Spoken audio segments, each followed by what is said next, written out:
Assalamualaikum. Welcome you all in today's lecture. In this lecture we will discuss about the multiplication of two matrices. ठीक है, multiplication का मतलब क्या होता है? प्रोडक्ट लेना।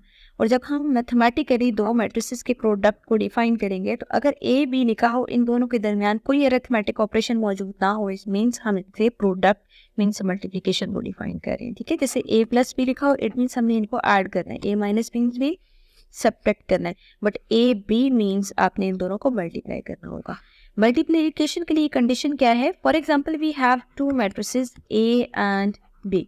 ठीक है, अगर हमारे पास यहाँ पे दो मैट्रिसेस गिवन है तो सबसे पहले ये याद रखिएगा, ए और बी का अगर आपने प्रोडक्ट लेना है तो ए मैट्रिक्स का ऑर्डर लेट्स सी 2/3 गिवन है और बी मैट्रिक्स का ऑर्डर फॉर एग्जाम्पल 3/5 गिवन है। तो हमेशा याद रखिएगा, जब ऑर्डर दोनों के हम लिख लें, ये जो दरमियान में दो वैल्यूज आ रही हैं, अगर ये दोनों वैल्यूज सेम है, it means these matrices are conformable for multiplication. Means हम इन दोनों मैट्रिसेस को मल्टीप्लाई कर सकते हैं। अब देखिए, जरा फोकस करें इन दोनों के ऑर्डर पे। ए मैट्रिक्स का ऑर्डर अगर 2/3 है तो इसमें ये 3 क्या है? नंबर ऑफ कॉलम्स हैं ए मैट्रिक्स के। तो हम यहाँ पे डिफाइन करते हैं number of columns of A matrix. ठीक है, और अब यहाँ पे देखें ये 3 क्या है? Number of rows of the second matrix. It means यहाँ पे आप डिफाइन कर लें number of rows of B matrix. तो कंडीशन क्या बन रही है कि अगर आपके पास इन दोनों मैट्रिसेस में number of columns of the first matrix number of rows of the second matrix के इक्वल हो, इट मीन्स वो दोनों मैट्रिसेस कंफर्मेबल होती हैं मल्टीप्लिकेशन के लिए, otherwise not. For example we have two matrices, let's see, एक को डी और एक को ई का नाम दे देते हैं। ठीक है, अगर डी का ऑर्डर आपसे कहा जाए 2/1 के इक्वल है और ई का ऑर्डर आपसे कहा जाए 2/5 के इक्वल है। अब जरा इन दोनों में ये जो दरमियान में दो वैल्यूज आ रही हैं, इन दोनों पे फोकस करें। ये दोनों हमारे पास डिफरेंट आ रही हैं। अगर आपके पास डिफरेंट है तो ये क्या डिफरेंट है? Number of columns of the first matrix is not equal to number of rows of the second matrix. It means यहाँ पे मल्टीप्लीकेशन पॉसिबल नहीं है। ठीक है, तो डायरेक्ट लिख देते हैं multiplication DE is not possible. It means दो मैट्रिसेस को आप सिर्फ और सिर्फ तब मल्टीप्लाई कर सकते जब उनके ऑर्डर में number of columns of the first matrix number of rows of the second matrix के इक्वल हो। ठीक है, अब हम ऐसा करते हैं, मल्टीप्लिकेशन का प्रोसीजर फॉलो करते हैं कि कैसे मल्टीप्लिकेशन हम करते हैं। फॉर एग्जाम्पल ए मैट्रिक्स हमारे पास गिवन है 1 2 3 4 और हम यहाँ पे बी मैट्रिक्स डिफाइन करते हैं, लेट्स सी 1 2। ठीक है, अब देखिए मल्टीप्लिकेशन के लिए ना जरा इसके पैटर्न को फॉलो कीजिएगा कि हमने कैसे करना होगा।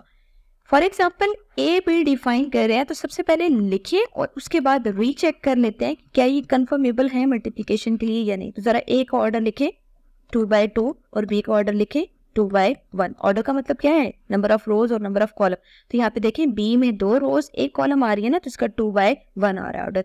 इन दोनों में देखें ये दोनों टर्म्स यहाँ पे सेम आ रही है ना, इट मीन्स अगर ये दोनों सेम है, it means number of columns of the first matrix number of rows of the second matrix के इक्वल है।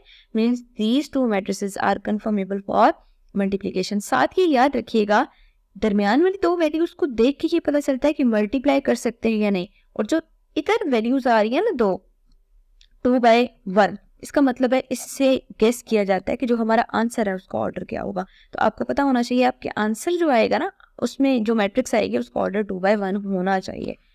अब हम ऐसे करते हैं, मल्टीप्लाई करते हैं। मल्टीप्लाई के लिए याद रखिएगा, इसका प्रोसीजर ये है कि हमेशा आपने फर्स्ट रो को और सेकेंड रो को फर्स्ट कॉलम से मल्टीप्लाई करना है। ठीक है, ये जो आपके पास फर्स्ट मैट्रिक्स की रोज आ रही है ना, आपने उनको मल्टीप्लाई करना होता है सेकेंड मैट्रिक्स के कॉलम से। तो यहाँ पे इस चीज का ख्याल रखिएगा कि अगर हम इस एरो को डिनोट कर रहे हैं ना, तो एरो की हेड और टेल पे फोकस करना है आपने। ठीक है, इस टेल वाले एलिमेंट को टेल वाले एलिमेंट से मल्टीप्लाई करें, पैरेंथेसिस ऐड करके प्लस साइन डाल के हेड वाले एलिमेंट को हेड वाले एलिमेंट से मल्टीप्लाई कर दें। ठीक है, आपने क्या किया है? इस रो को इस कॉलम से मल्टीप्लाई कर लिया है। बस ये है कि जब आपने टेल वाले एलिमेंट्स को मल्टीप्लाई करना है और हेड वाले एलिमेंट्स को मल्टीप्लाई करना है तो दरमियान में हमेशा प्लस साइन इंसर्ट करना होगा। सिमिलरली अब जरा R2, ये जो रो 2 है ना, इसको आप फर्स्ट कॉलम से मल्टीप्लाई करें तो 2 को किससे मल्टीप्लाई करेंगे? 1 से, और दरमियान में प्लस साइन लगा के 4 को किससे मल्टीप्लाई करेंगे? 2 से। जरा इसको सिंप्लीफाई करते हैं। 1 + 3 2 = 6, 2 1 = 2, 4 2 = 8। सिंप्लीफाई करके आपके पास आंसर आ रहा है 7 और यहाँ पे क्या आ रहा है 10। अब जरा आंसर पे फोकस करें, आंसर का ऑर्डर 2/1 होना चाहिए। यहाँ पे आप देख सकते हैं 2 रोज 1 कॉलम है, इट मीन्स वेरीफाई हो गया कि इन दोनों का ऑर्डर आपके पास यूनिफॉर्म होगा, ठीक है। Now we will consider another example. Let's see हम b को a से मल्टीप्लाई करें, तो जरा b को लिखें, b में 1 2 गिवन है और a में 1 2 3 4 गिवन है। जरा फोकस करें, इसका ऑर्डर हमारे पास क्या आ रहा है, रफ वर्क में यहाँ पे चेक कर लेते हैं।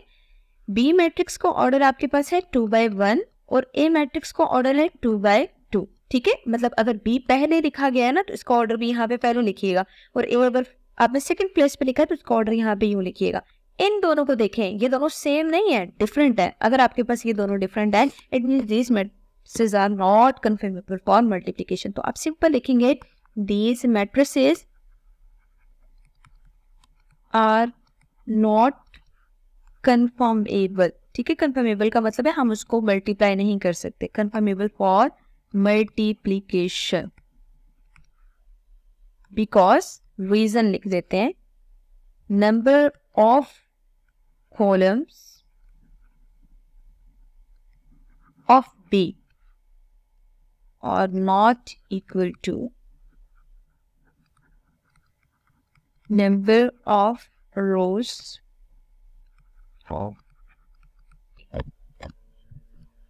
आई hope so it will be clear. अब यहाँ पे जरा हम क्लियर कर लेते हैं दो तरह के केसेस, ठीक है ना, आपने कंफ्यूज नहीं होना। फॉर एग्जांपल हमारे पास दो मैट्रिसेस गिवन है ए और बी, अगर आपने इनको ऐड करना है तो हिंट ये याद रखिएगा, अगर ए का ऑर्डर फॉर एग्जांपल 3/5 है तो बी का ऑर्डर भी 3/5 होना चाहिए, ठीक है। इसका मतलब है एडिशन ऑफ मैट्रिसेस के लिए हमारे पास क्या कंडीशन आ रही है कि दोनों मैट्रिसेस का ऑर्डर सेम होना चाहिए। जब हमारे पास सेम होता है तो उनके कोरिस्पॉन्डिंग एंट्रीज को हम सिंपल ऐड कर देते हैं, ठीक है।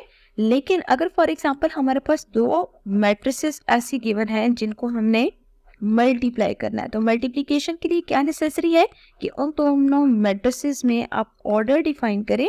ऑर्डर डिफाइन करने के बाद आप उन दोनों में ये चेक करें कि अगर ये दोनों टर्म्स मिड वाली सेम आ रही है, ठीक है, means number of columns of the first matrix number of rows of the second matrix से इक्वल आ रहे हैं, इट मींस उनको हम मल्टीप्लाई कर सकते हैं, ठीक है।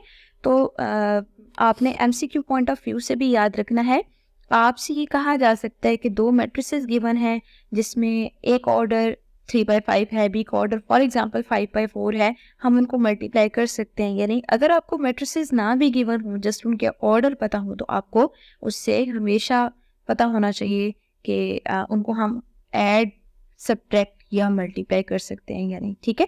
बस ये है कि मल्टीप्लिकेशन के लिए आपसे ये भी पूछा जा सकता है कि जो आंसर में मैट्रिक्स आ रही है उसका ऑर्डर क्या होगा। तो आपने ये जो एक्सट्रीम पे वैल्यूज आ रही हैं इन दोनों को कंबाइन करके हमेशा लिखना होगा, जो ऑर्डर डिफाइंड होगा उसके अकॉर्डिंग, और हमेशा उसी ऑर्डर को देखते हुए आपने बताना है कि आंसर का ऑर्डर क्या होगा। Here are the MCQs for you. Solve these MCQs. Okay, Allah Hafiz.